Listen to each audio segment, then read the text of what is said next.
Hello guys, हमने एक novel start किया था द हाउसमेड सीक्रेट, जो कि लिखा है फरीदा मैकफadden ने। और आज हम स्टार्ट करने वाले हैं इसका चैप्टर 32। लेकिन चैप्टर स्टार्ट करने से पहले मेरी एक रिक्वेस्ट है कि अगर आपको हमारी वीडियोस पसंद आए तो kindly like share and subscribe करना ना भूलिए। तो चलिए शुरू करते हैं। मिली। मैं उसे सब कुछ बता देती हूँ, डॉगलास के जुल्म और वेंडी के भाग जाने के हर एक छोटी से छोटी तफसील। मैंने वेंडी से वादा किया था कि किसी को नहीं बताऊंगी, लेकिन एंजो कोई आम शख्स नहीं है। वो समझता है हम दोनों ने मिलकर ऐसी औरतों की मदद की है जैसे वेंडी है।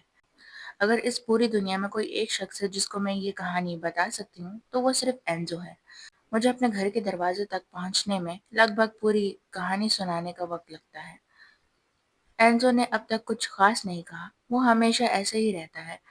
मैंने कभी किसी को इतनी गौर से सुनने वाला नहीं देखा।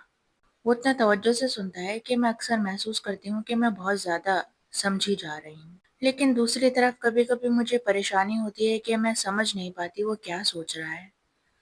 तो मैं आखिर में कहती हूँ, जब मैं उसे बताती हूँ कि वेंडी को मोटेल में छोड़कर आ गई हूँ और अब हम शहर वापस जा रहे हैं।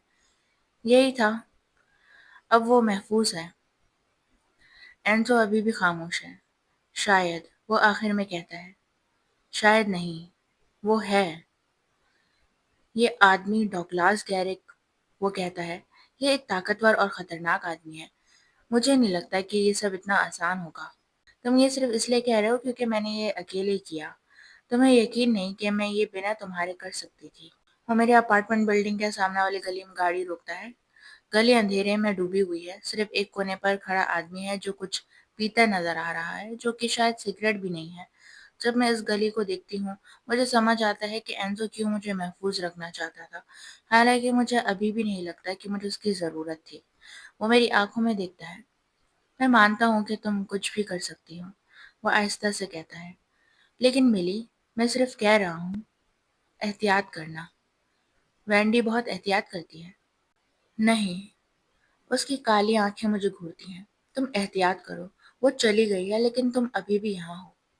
मैं समझ जाती हूँ वो क्या कह रहा है। अगर डॉगलास को जरा भी शक हो गया कि मैं उसकी बीवी के गायब होने में शामिल हूँ तो वो मेरी जिंदगी बहुत मुश्किल बना सकता है। लेकिन मैं तैयार हूँ। मैं उससे ज्यादा खतरनाक लोगों का सामना कर चुकी हूँ और बच चुकी हूँ। मैं एहतियात करूंगी, मैं कहती हूँ। अब तुम्हारी ये जिम्मेदारी नहीं कि तुम मेरी फिक्र करो। तुम्हें मेरी हिफाजत करने की जरूरत नहीं। तो फिर कौन करेगा? ब्रोकली? मेरा चेहरा लाल हो जाता है। वक्त आ गया है कि मैं तुम दोनों में से किसी पर डिपेंड ना करूं। जब वो बास्टर्ड मुझे मेरी बिल्डिंग में अटैक करने आया था तो मैंने खुद को अच्छी तरह संभाल लिया था। तुम मेरी फिक्र मत करो। अगर तुम्हें किसी की फिक्र है तो डॉगलास गैरिक की सेफ्टी की फिक्र करो, मुझसे। हाँ, वो कहता है, ये भी ठीक है। हम दोनों एक लम्हे एक दूसरे को देखते हैं। काश वो इटली वापस ना गया होता। अगर ऐसा ना होता तो वो वेंडी की मदद कर सकता था। वो मुझे पहले अपने डाउट्स के बारे में बता सकता था ताकि हम उसका हल ढूंढ लेते।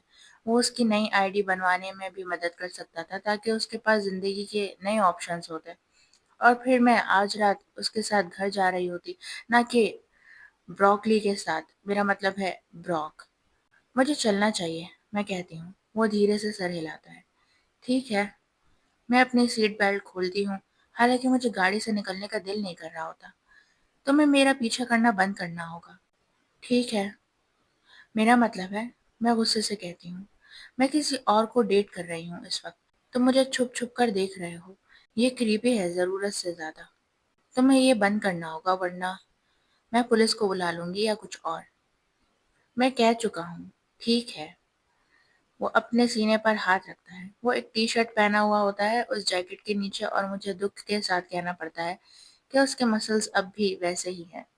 मैं वादा करता हूँ, अब और छुपकर देखना नहीं होगा। ठीक है। अब मुझे वो अजीब सी क्रीपी फीलिंग नहीं आएगी जैसे कोई मुझे छुपकर देख रहा हो। मैंने ऑफिशियली ब्लैक माज्डा वाली मिस्ट्री सॉल्व कर ली है, जिसका हेडलाइट टूटा था, और अब ये गाड़ी मुझे कभी परेशान नहीं करेगी। मुझे सुकून महसूस होना चाहिए लेकिन हो नहीं रहा, बल्कि मैं और ज्यादा बेचैन हो गई हूँ। मेरे पास एक गार्जियन एंजल था और मुझे पता भी नहीं था। खैर, मैं पैसेंजर साइड का दरवाजा खोलती हूँ। लगता है ये अलविदा है। मैं गाड़ी से निकलने लगती हूँ, लेकिन फिर एंजो का हाथ मेरी बाहों को पकड़ लेता है। मैं उसकी तरफ देखकर मुड़ती हूँ اور اس کی کالی بھویں جھکی ہوئی ہوتی ہیں۔ میرا نمبر ابھی بھی وہی ہے، وہ کہتا ہے، تمہیں میری ضرورت ہو تو کال کرنا، میں آ جاؤں گا۔ میں مسکرانے کی کوشش کرتی ہوں لیکن وہ مسکراہٹ صحیح سے بنتی ہی نہیں۔ مجھے تمہاری ضرورت نہیں پڑے گی، تمہیں چاہیے کسی اور لڑکی سے رشتہ جوڑ لو، میں سچ کہہ رہی ہوں۔ وہ میری بھاں کو چھوڑ دیتا ہے، اس کے ہونٹ ابھی بھی اداسی سے جھکے ہوتے ہیں۔ کال کرنا، میں انتظار کروں گا۔ یہ بات پاگل کر دینے والی ہے کہ وہ کتنا یقین رکھتا ہے کہ میں اسے کال کروں گی۔ اگر اسے میرے بارے میں کچھ پتا ہونا چاہیے تو یہ کہ میں اپنا خیال خود رکھ سکتی ہوں، کبھی کبھی تو ضرورت سے بھی زیادہ اچھی طرح۔ لیکن جب میں اپنی بلڈنگ کے تیسرے منزل کی سیڑھی چڑھ رہی ہوتی ہوں تو میرے پیٹ میں عجیب سی گھبراہٹ اٹھتی ہے۔ کیا پتہ اینزو ٹھیک کہہ رہا ہو، کیا سچ میں نے ڈاگلاس گیرک کو ہلکے میں لینے کی غلطی کی ہے؟ آخر وہ انسان واقعی بہت خطرناک ہے جتنا کہ میں نے دیکھا ہے، اور اس کے ساتھ ساتھ وہ بے پناہ امیر بھی ہے۔ یہ کیسے ہو سکتا ہے کہ ونڈی اتنی آسانی سے اس کے چنگل سے نکل گئی ہو؟ جب میں اور اینزو مل کے عورتوں کی مدد کرتے تھے کہ وہ اپنے ابیوسو شوہروں سے نکل سکیں تو ہم ہر بات بہت سوچ سمجھ کر پلان کرتے تھے۔ پھر بھی کبھی کبھی ہمیں ڈھونڈ لیا جاتا تھا۔ مجھے محسوس ہو رہا ہے کہ ڈاگلاس ان تمام مردوں میں سے زیادہ چالاک ہے جن سے ہم پہلے دو چار ہو چکے ہیں۔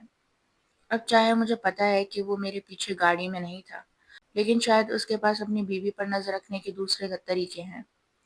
کیا پتا اسے پہلے سے پتا تھا کہ آج رات ہم کیا کرنے جا رہے ہیں؟ یہ خیال مجھے پتھر کی طرح لگتا ہے جب میں تیسرے فلور کی لینڈنگ تک پہنچتی ہوں۔ بالکل اس گلی کی طرح میری بلڈنگ کا یہ فلور بھی پوری طرح خاموش ہے، اور اگر اینزو باہر کہیں انتظار بھی کر رہا ہو جبکہ اس نے وعدہ کیا تھا کہ نہیں کرے گا، تو بھی وہ میری یہاں اندر مدد نہیں کر سکتا۔ میں اپنے اپارٹمنٹ کے بند دروازے کو گھور کر دیکھتی ہوں۔ اندر ایک ڈیڈ بولٹ ہے، لیکن جب میں دن میں باہر جاتی ہوں تو اسے لاک نہیں کر سکتی۔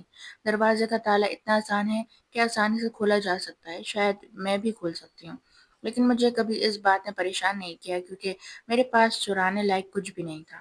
اگر کسی نے میرے اپارٹمنٹ میں گھسنا ہو تو یہ کام بہت ہی آسان ہوگا۔ میرے ہاتھ میں چابی ہے، دائیں ہاتھ میں، لیکن میں تالا کھولنے سے پہلے جھجکتی ہوں۔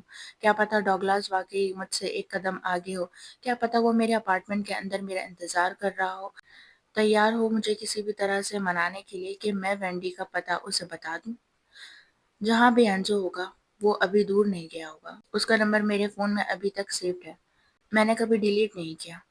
میں اسے کال کر سکتی ہوں اور کہہ سکتی ہوں کہ میرے ساتھ اپارٹمنٹ کے اندر آئے، صرف اتنا دیکھنے کے لیے کہ سب ٹھیک ہے یا نہیں۔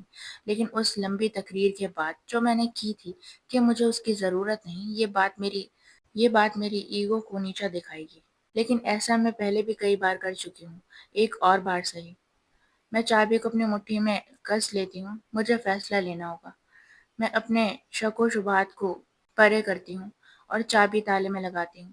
جیسے ہی وہ گھومتی ہے میرا دل سینہ پھاڑ کر دھڑکنے لگتا ہے، لیکن میں دروازہ دھکیل کر کھول دیتی ہوں۔ ایک پل کے لیے مجھے لگتا ہے کوئی اچانک مجھ پر حملہ کرے گا۔ میں اپنے آپ پر لعنت بھیجتی ہوں کہ میں نے اپنی پیپر اسپرے ریڈی نہیں رکھی، لیکن جب میں اندر جاتی ہوں سب کچھ پرسکون ہے۔ کوئی میرا انتظار نہیں کر رہا، کوئی اچانک سامنے نہیں آتا، یہاں کوئی بھی نہیں ہے۔ ہیلو، میں آواز لگاتی ہوں جیسے کہ کوئی چور یہاں بیٹھا ہوا ہو اور تمیز سے سلام کا انتظار کر رہا ہو۔ کوئی جواب نہیں آتا۔ میں اس اپارٹمنٹ میں اکیلی ہوں۔ ہو سکتا ہے ڈاگلاس سب کچھ سمجھ جائے لیکن ابھی تک تو ایسا کچھ نہیں ہوا۔ تو میں اپارٹمنٹ کا دروازہ بند کرتی ہوں اور اندر سے ڈیڈ بولٹ لاک لگا دیتی ہوں۔